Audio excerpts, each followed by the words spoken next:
Good morning, everyone. It's Dameon Julian again, coming at you with another tutorial. And today's lesson is going to be on the virtual meeting.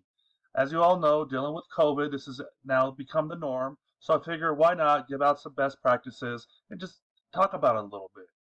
So first thing I'd like to talk about is some of the popular applications. We all know about Zoom, WebEx, Google Meets, and Microsoft Teams, but there are a lot of other ones out there, for example, LogMeIn and Podium. It just depends on what you're looking for, whether or not you want to pay for them, and because there are free ones. Just depends on what exactly, like if you want to make sure they have the hands up little signal, if you want to allow them to have backgrounds, which is probably recommended, which is another best practice. So just keep it aware or be aware of what you're looking for and what you're expecting out of that application that you're going to utilize. All right, let's get into the best practices. One thing that I've seen that's been a challenge for my classrooms and the classes that I've taken is video. You really don't have an opportunity to really get to connect with your peers or really observe as a teacher whether or not people are engaged or participating. So one thing that I would recommend is to require some type of video participation. One of my class, for example, would require you to at least put your video on at the beginning of the class so that for attendance purposes. One of my classes that I teach at the elementary level, we require our students to have their video on at all times. Because we're dealing with third graders, it's easy for them to get distracted, jump on some electronic, watch a movie, etc. So we make sure that we do a lot of hand signals. That way we can see their hand signals, so that's why we require them. We also tell them, because there are some things you need to be aware of. Some people have dirty households, or there's people or distractions in the background, so we also recommend using some type of background. If it does come down to a point where they refuse to use it, then a conversation with the parent might be necessary. As far as adults in their classes, that's easy expectation. Put your video on, keep it on, so on and so forth. And again, because we use hand signals, clap our hands, raise our hands, so on and so forth. Another best practice is to make sure users know to mute themselves. It's kind of a common courtesy to the remote learning and the virtual environment. So if you have now some classes we don't require them to mute as long as their background isn't chaotic and there's a lot of noise. But if that is the case, dogs barking, a lot of noise in the background, then you want to make sure that you have them use their mute, and of course have them unmute if they're going to speak.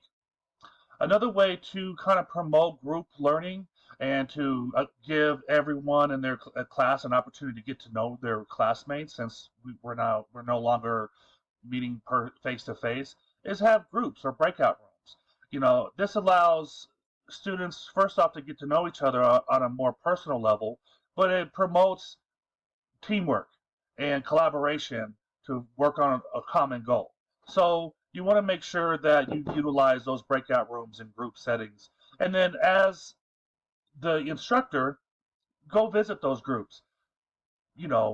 Promote anything, guide the students, be involved, let them know you're there for assistance, so on and so forth.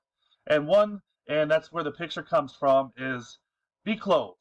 And I know we're dealing with third graders, and I'm a student myself, so yes, there's been interviews, I have to admit, where I was in a suit and tie, but I had shorts on because it's just the upper half.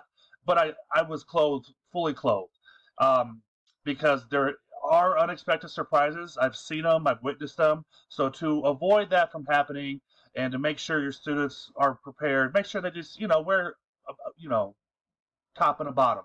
Easy as pie.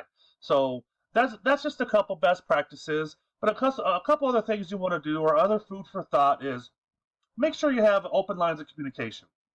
You want to make sure you establish work hours, and response time, because people are sitting at home and it's not like a classroom where I can raise my hand and ask a question directly. A lot of times it's offline, and you might need to respond to a question via email or whatever the means might be. Make sure that they know that and then when they do respond, just make sure you're responsive. You want to make sure that you're there and you establish trust with your students, that you're there and that you will respond, especially during these trying times.